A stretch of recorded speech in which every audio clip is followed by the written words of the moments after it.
Buenos días. Primero quiero agradecer por la invitación que hicieron a la Superintendencia de Economía Popular y Solidaria. Muchísimas gracias también por todo el cariño y el recibimiento que hemos tenido por parte de la cooperativa. Muchísimas gracias, Jorge, por la invitación y también por la CCSA, por el trabajo de integración que hace a nivel regional, de los cuales también tenemos un convenio de colaboración y hemos estado activos durante este año.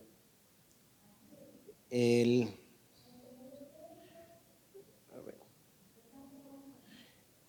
día de hoy les vamos a contar cómo ha sido el progreso del cooperativismo en el Ecuador, sobre todo enfocado en las cooperativas de ahorro y crédito, y cómo el trabajo de la supervisión, control y la regulación y la normativa adecuada genera esta sostenibilidad en el tiempo y crea confianza en el usuario para que el sector que representamos pueda crecer de manera sostenida y sustentable.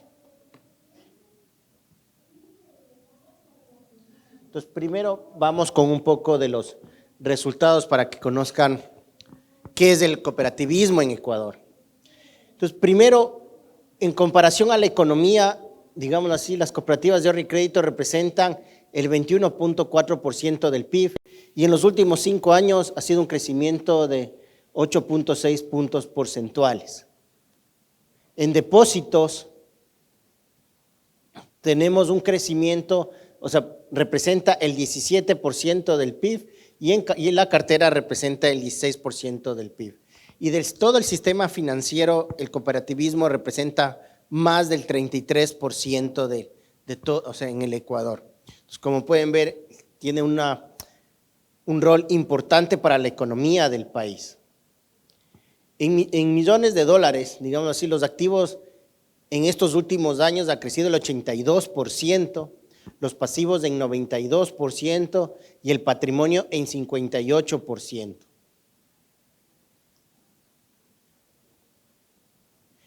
¿Y qué es digamos así, qué es lo que hemos visto en el sector del cooperativismo o cuál es una de sus características fundamentales?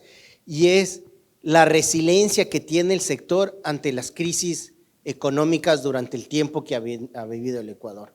Por ejemplo, en COVID, toda la economía tuvo tasas, digamos, de crecimiento negativas, no obstante, el sector financiero, popular y solidario mantuvo crecimiento positivo. Y de hecho, se comporta, digámoslo así, con medidas anticíclicas. O sea, al momento de que sus socios necesitan el crédito para continuar con las actividades, el capital de trabajo, etcétera, en épocas de pandemia, ahí estuvo su cooperativa. ¿Sí me explico? No obstante, también con una adecuada administración de riesgos, porque, digamos, el rol digamos, la preocupación más grande que debe tener sus consejos y el gerente es velar por los depósitos de sus socios. O sea, los depósitos de los socios son sagrados, ¿no es cierto? Pero eso no quiere decir que no tiene que cumplir con sus principios cooperativistas, con sus principios de la economía popular y solidaria. En relación, ¿qué tan relevante es, digamos, ya en la población?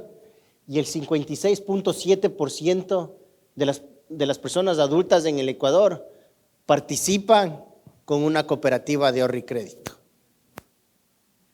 ¿Ya? Y el 24%, digamos, y eso es un crecimiento del 6.2%, en socios ha crecido el 24% en 5 años y en clientes 34%.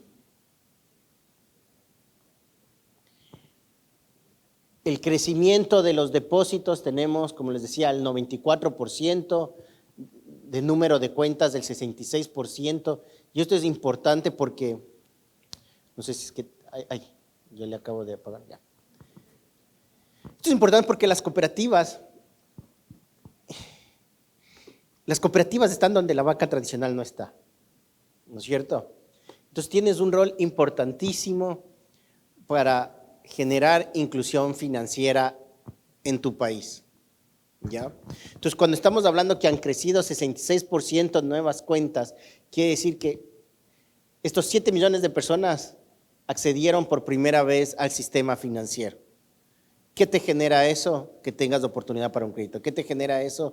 Emprendimientos, etcétera, etcétera. Entonces, el rol de las cooperativas en la economía genera que circule el dinero, haya más emprendimientos, haya crecimiento económico, porque eres la puerta a un sistema formal en lugares donde la banca tradicional no llega. ¿Ya? Y eso le permite tener productos financieros para mitigar los riesgos que puedan tener tus socios. Por ejemplo, le das un medio de pago, le das acceso a crédito, tienen capacitación por parte de su cooperativa, etcétera, etcétera. Ya. De ahí el crecimiento del volumen de crédito, tenemos un crecimiento del 68% en montos y en número de operaciones un 24%. Y también le hemos estado dando impulso, digamos así, a servicios financieros digitales y vemos un crecimiento del 276% en utilizar ya tarjetas de crédito y débito como medios de pago.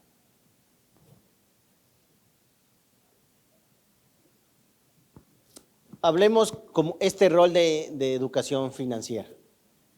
Primero, los puntos de acceso. ¿Dónde está la cooperativa? Y el punto de acceso ha crecido de tener 2.5 puntos por cada 10,000 habitantes a 4.6. De ahí porcentaje digamos, de ciudades, cantones, comunidades que existe una cooperativa, actualmente está en el 95% de los cantones en el Ecuador. Entonces no hay, digamos así, casi todo el Ecuador, en cada cantón vas a encontrar a su cooperativa o alguna sucursal o agencia de una cooperativa. El porcentaje de la población que vive en cantones donde existe al menos o sea, el 98% de las personas tiene una cooperativa en donde vive. ¿Ya? Y el 50% de los adultos al menos tienen una cuenta en una cooperativa. Y el 13,8% de estos adultos tienen al menos un crédito vigente en sus cooperativas.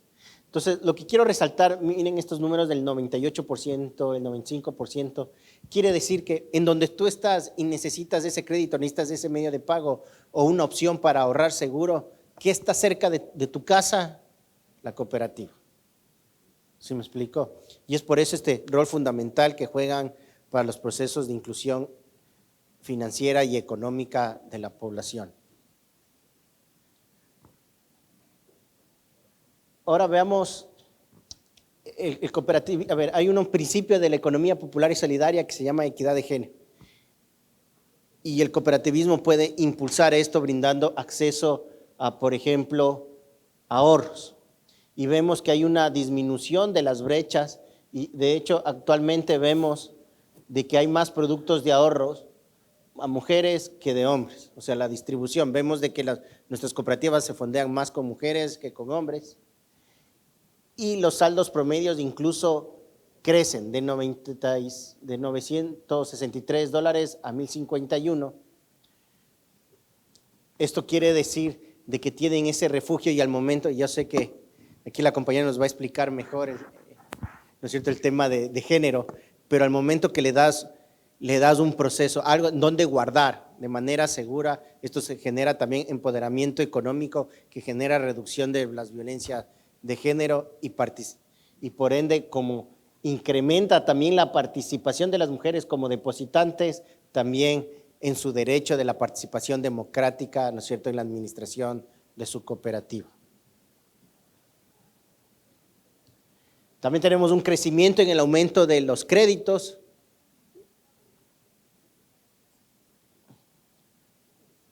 Y por ende tenemos una disminución de las brechas por sexo en las colocaciones de los créditos. Tenemos una disminución del 14% que había al 11%, se reducen estas brechas.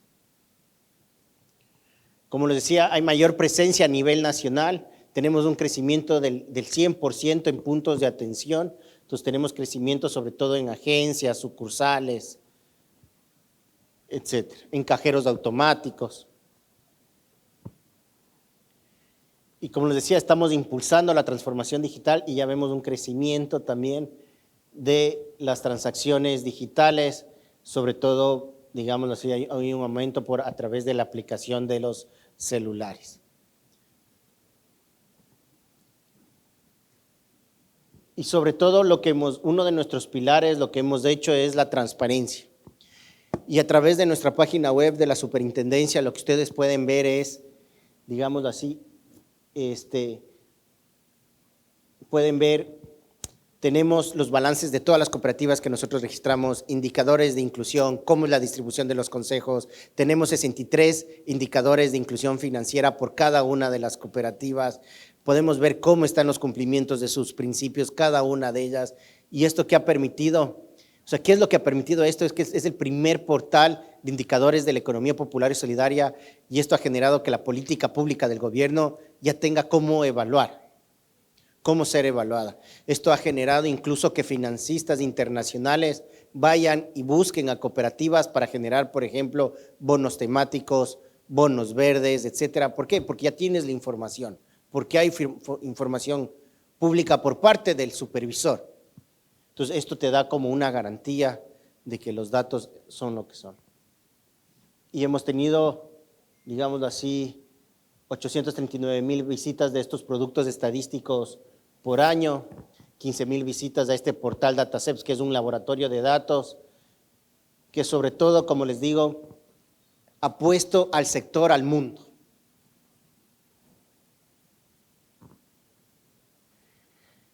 De ahí los resultados de la supervisión es basada en riesgos de los cuales hemos tenido un 100% de cobertura en estos 5 años, lo que genera la disminución del riesgo de los activos, dando tranquilidad al socio, y por eso es el crecimiento que ha tenido el sector en estos últimos 5 años, crecimientos del 100% en activos, el crecimiento del 96% en depósitos, en certificados de aportación, de pasar de 4 millones de usuarios a 6 millones de usuarios. Y esto es lo que genera la supervisión y control, disminución del riesgo y aumenta la confianza del mercado en el cooperativismo. Tenemos mejores mecanismos de resolución y de fortalecimiento. Por ejemplo, hay 48 conversiones a partir de este año. ¿Qué es la conversión? La conversión es un proceso que nos da la normativa en el Ecuador, en la que hay cooperativas de ahorro y crédito que en verdad funcionaban como cajas de ahorro. ¿Ya? Entonces, por ejemplo, hay la cooperativa de ahorro y crédito de empleados, pongo un nombre, de empleados de la superintendencia. No somos una cooperativa, somos más una caja de ahorro, ¿no es cierto?, en la cual no necesariamente necesitamos la misma normativa de un intermediario financiero, como por ejemplo tener cajas fuertes, seguridades físicas, etcétera, porque era algo muy cerrado.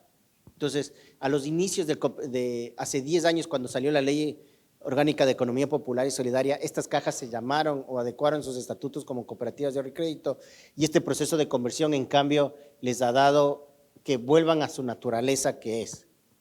¿Ya? De ahí tenemos 13 convenios de asociación a través del principio de cooperación en cooperativas.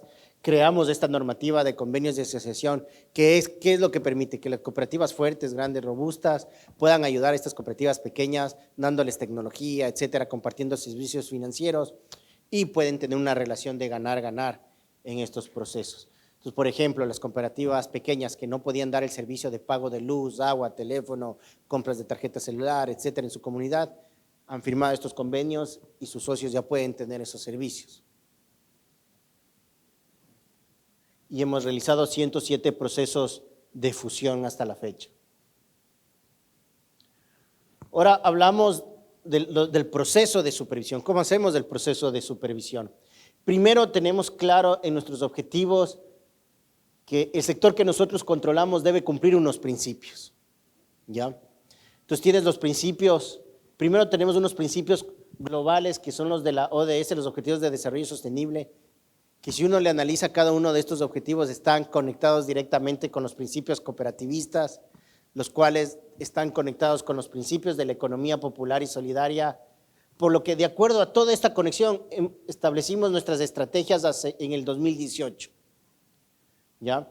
¿Para qué? Para el fortalecimiento institucional, para el fortalecimiento de la gestión de supervisión, para la transparencia de información, la transformación digital y el fomento de la inclusión financiera. Entonces, cada una de las estrategias planteadas por el supervisor lo que busca es el cumplimiento de los principios cooperativistas. Entonces, ¿cómo fue primero el proceso de fortalecimiento institucional? Primero creamos nuestro plan estratégico para 5 años, de los cuales tenía cada una de estas aristas que les estoy comentando. El objetivo de fortalecimiento institucional, de mejorar los procesos de supervisión, cómo fortalecer también al equipo y cómo fomentar la inclusión financiera desde el cooperativismo. El primero lo que hicimos fue firmamos la Declaración Maya, que es un compromiso que tiene la CEPS para la inclusión financiera en el Ecuador y en el mundo, de los cuales tenemos objetivos desde incluir más mujeres a un sistema formal hasta incluso finanzas verdes, todas conectadas con nuestras atribuciones legales y sobre todo para que cumplan los principios de la economía popular y solidaria. Luego de esto, ¿cómo hicimos unos cambios en la estructura interna de la superintendencia, en la que creamos nuevas direcciones que no se hablaban antes? Creamos una dirección de inclusión financiera pionera en el país, digámoslo así. Dividimos a la superintendencia para que se especialice una intendencia general solo para la atención de reclamos y denuncias de los socios hacia sus entidades, para manejar mejor los procesos y de manera más rápida los procesos de protección al socio, de protección al usuario. Entonces creamos toda una intendencia general que se enfoca en eso. De ahí también a través de estos procesos fuimos reconocidos como buen clima laboral, también excelencia por parte de la gestión de archivo que tiene la superintendencia. También desarrollamos una certificación de calidad al servicio público. Y a medida de que iba creciendo el sector, como ustedes vieron, también crece el riesgo, ¿no es cierto? Y hay un riesgo que está ahí latente, que es el riesgo de prevención del lavado de activos, ¿no es cierto? Y financiamiento del terrorismo. Entonces, como superintendencia, creamos una dirección específica, especializamos al personal y hay una dirección que se dedica a la supervisión de prevención del lavado de activos, a crear manuales para el sector, a capacitar al sector en prevención del lavado de activos, a buscar acuerdos internacionales, etcétera, etcétera. Y ahora de que el sector hace años, digámoslo así, en la revisión del GAFI, que es, digamos, este organismo mundial que ve las buenas prácticas de cada país, que calificaba negativamente al sector, ahora en cambio el sector tiene mucho más controles que incluso la banca tradicional. ¿Y es por qué? Porque le hemos enfocado estos esfuerzos, porque no queremos, o sea, el sector tiene que ser pionero en el sistema financiero, no podemos estar atrás de la banca tradicional. Y en el Ecuador lo que pasaba es de que, digamos así, había una norma para los bancos privados y el cooperativismo estaba atrás. Entonces siempre se quejaban de que como que no habían buenas prácticas internacionales implementadas. Eso era hace 10 años. Al día de hoy, la actualidad es de que el sector implementa las buenas prácticas y la banca le sigue al cooperativismo. ¿Ya? Dado a este cumplimiento de los principios cooperativistas de la economía popular y solidaria, nos enfocamos mucho en trabajar la inclusión financiera con perspectiva de género y dado los resultados a la normativa y a los procesos de supervisión que hemos hecho y a los resultados que ustedes vieron de la reducción de la brecha, mayor participación de las mujeres en cargos directivos, etcétera, fuimos reconocidos como embajadores de género por parte de la Alianza de la Inclusión Financiera en el Global Policy Forum en Jordania. No, gracias. Y no solo teníamos que, digamos así, exigir a nuestras cooperativas, nosotros seguimos el ejemplo y nos calificamos como una superintendencia libre de violencia contra las mujeres. ¿Por qué? Porque no solo debemos exigir, sino también dar el ejemplo. Entonces, en todas las aristas que nosotros nos hemos puesto, somos los primeros en autocalificarnos. ¿Ya? Y también tenemos la implementación de la Ley de Protección de Datos que salió en el Ecuador y cómo el sector tiene que manejar esto en temas de de ciberseguridad. Entonces, todo esto fue el camino de 5 años para profesionalizar al equipo dentro de la planificación estratégica.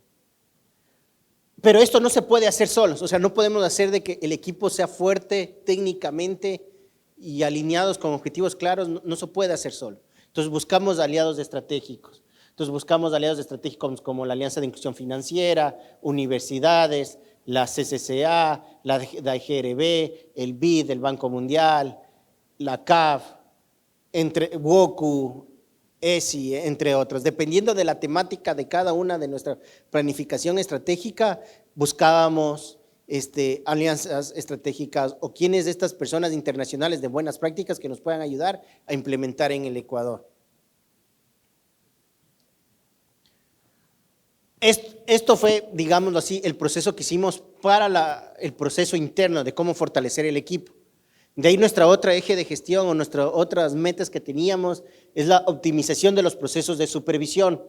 Y como ven, todo se basa en nuestra planificación del 2018 y en el compromiso que hicimos en el 2019 para promover la inclusión financiera desde el sector. ¿Y qué hicimos en este proceso de 5 años? Mejoramos la gestión de riesgo de liquidez de las entidades a través de la normativa, como les decía, el fortalecimiento a la prevención del lavado de activos. Creamos la primera norma de principios de educación financiera en la que hay 6 millones de usuarios, ¿no es cierto?, del sector cooperativismo. 2 millones ya se encuentran capacitados, digamos, financieramente por parte de sus cooperativas a través de esta norma. También desarrollamos norma de buen gobierno y ética, hicimos las normas de conversiones, hicimos un diagnóstico situacional de cómo estaba el sector, sobre todo en temas de finanzas verdes. Trabajamos en seguridad de información hasta sacar nuestra norma de ciberseguridad. De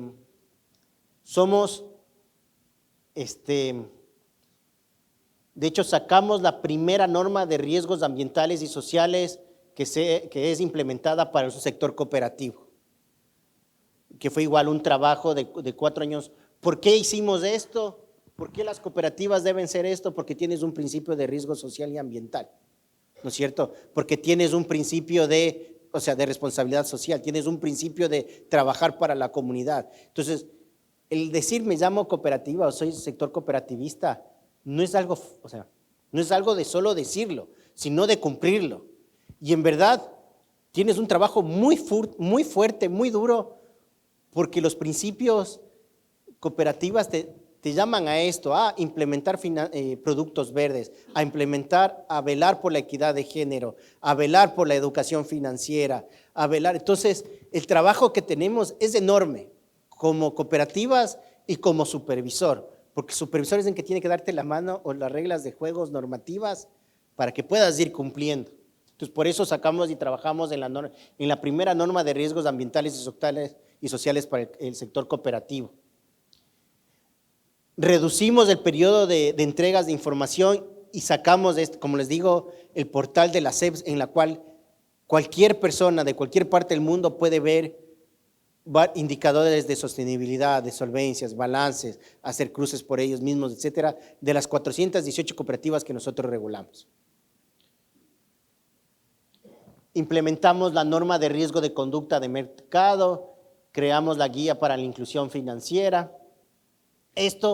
Todo esto para optimizar los procesos de supervisión y generar la estabilidad y sostenibilidad que tiene hoy día el sector.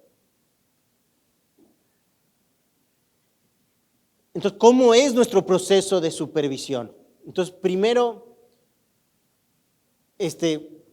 lo que hicimos es tener un sistema de supervisión continuo.